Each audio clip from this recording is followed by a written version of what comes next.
What began as a peaceful march in the city's suburban Tuen Mun district on Saturday, turned in a violent standoff between a group of protesters and riot police. Hong Kong police accused radical protesters of setting fire to a national flag, destroying property and holding weapons, including metal rods, slingshots and laser guns near the Tuen Mun government offices.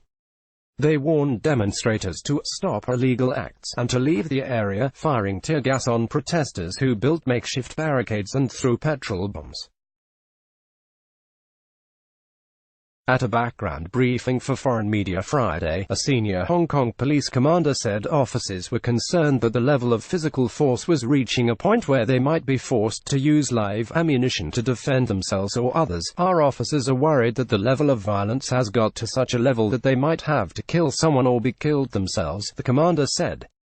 We have been so restrained, but in the face of such violence this pressure has become extremely dangerous. On multiple occasions in previous weeks, police officers have pulled sidearms or fired their weapons in the air during confrontations with protesters, in circumstances they said were life-threatening. During the briefing, police showed reporters a several-minute compilation video with the file name "Torture" of acts of violence by protesters against bystanders. We could be here watching these video clips until the end of the month if we wanted to, the senior commander said. Police are facing renewed accusations of brutality themselves this week, after Amnesty International released a report detailing what it said were instances of torture and abuse in custody. Hong Kong's security forces have engaged in a disturbing pattern of reckless and unlawful tactics against people during the protests, the human rights group said, adding that one man claimed police beat him severely and threatened to break his hands if he tried to protect himself, while another officer threatened to electrocute a man's genitals if he would not unlock his phone. More than 1,300 people have been arrested since protests began in June.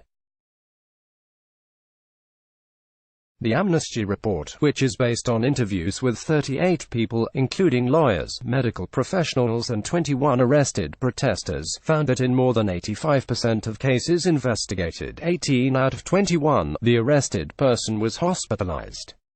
Time and again, police officers meted out violence prior to and during arrests, even when the individual had been restrained or detained. The use of force was therefore clearly excessive, violating international human rights law, said Nicholas Bequelan, East Asia Director at Amnesty International. In response, police said they have always respected the rights of those in custody and said there were existing complaint mechanisms in place to report alleged abuses. The senior police commander dismissed the Amnesty report as not credible.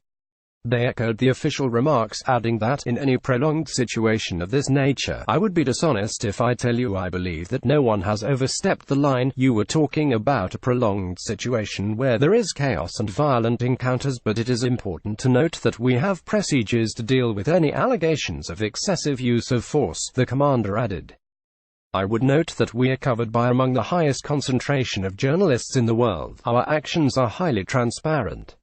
When asked about the suggestion that officers may end up killing a demonstrator in self-defense, protester Bonnie Leung, of the Civil Human Rights Front, said police using real ammunition and guns was unnecessary and unjustified. Leung added that officers are able to protect themselves in many different ways. They already have the power of arrest, they already have the power to use force, but they are using disproportionate force already.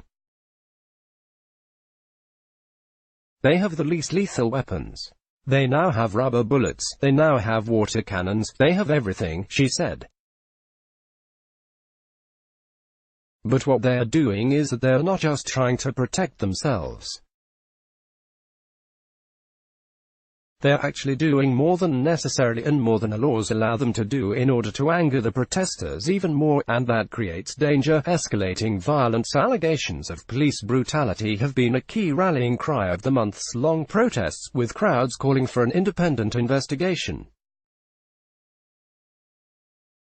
While the government has announced the withdrawal of an extradition bill with China that kick-started the summer of discontent, it has so far refused to consider investigating police outside the official system, though Chief Executive Carrie Lam has named 2 new members to an existing investigative body in an attempt to alleviate public concerns.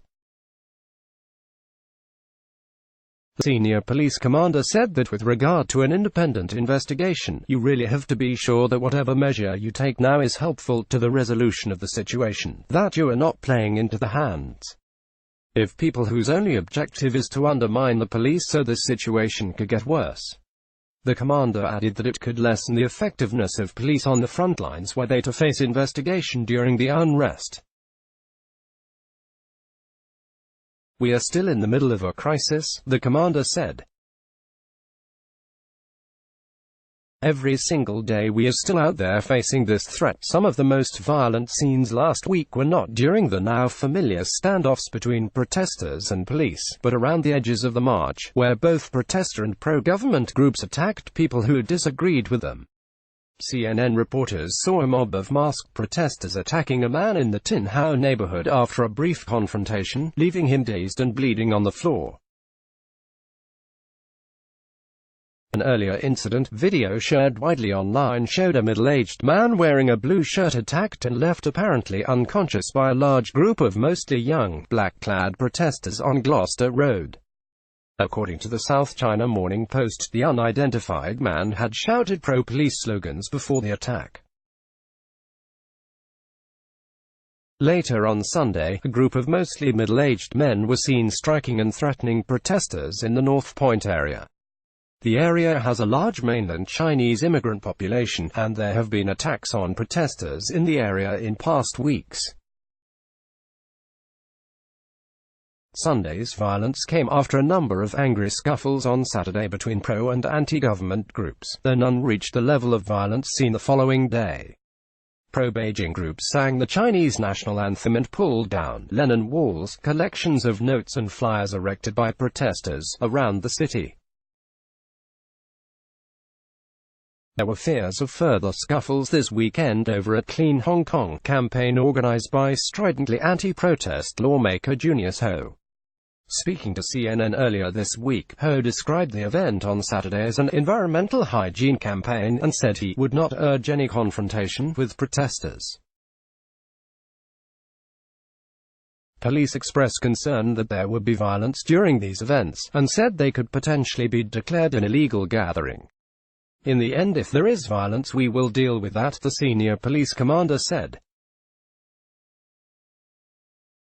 Police under pressure. Speaking to reporters, senior police commanders emphasized the extreme pressure the force is under as the protests enter the 16th week. "When we're off duty, we can't even have that sanctuary of normality," one commander said. "Officers can't even get married without protesters turning up to their wedding parties," police officials said. A team of clinical psychologists was working with frontline officers to provide support and allow police time to decompress from the stress and abuse. "We all recognize that this has an emotional toll, and our officers need to be supported," a senior commander said. The commander added that "we are in a very desperate situation. We're the only agency that Hong Kong as a whole can rely on. For the desperate citizens, the law-abiding citizens, we are the only part of the political structure in Hong Kong that they can rely on." However, commanders rejected a suggestion that they were being asked to solve a problem that is beyond their capabilities and not receiving enough support from government. Previously, a senior police official told CNN that this is a political issue. A political issue needs a political solution to solve it. On Friday, senior officers suggested that the situation could be relieved by courts taking a larger role in enforcing the rule of law, such as fast-tracking trials and granting less bail in cases of protester violence. Let's block ads. Why?